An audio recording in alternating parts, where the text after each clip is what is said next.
Isaiah 53:12.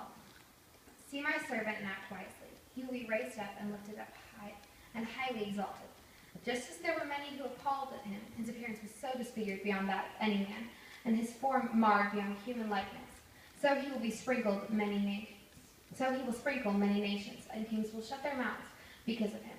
For what they were not told, they will see, and for what they have not heard, they will understand. Who has believed our message, and to whom has the arm of God of the Lord been revealed?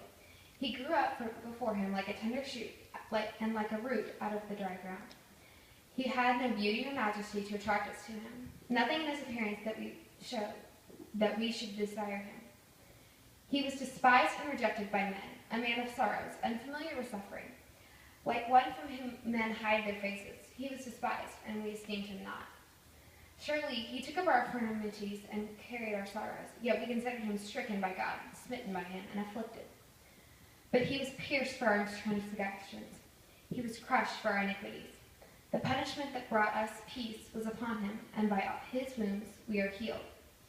We all, like sheep, have gone astray. Each of us turned to his own way. And the Lord has laid on him the iniquity of us all.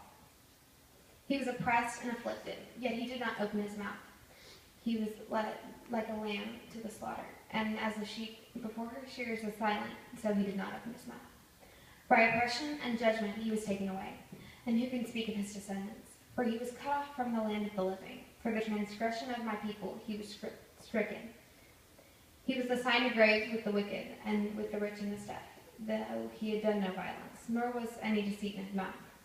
Yet it was the Lord's will to crush him and cause him to suffer. Though the Lord makes his life as a guilt offering, he will see his offering and prolong his days, and the will of the Lord will prosper in his hand.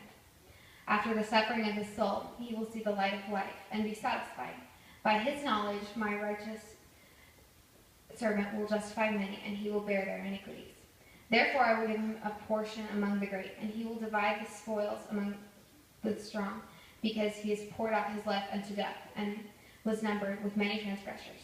For he bore the sin of many, and made the intercession for transgressors. The candle of prophecy.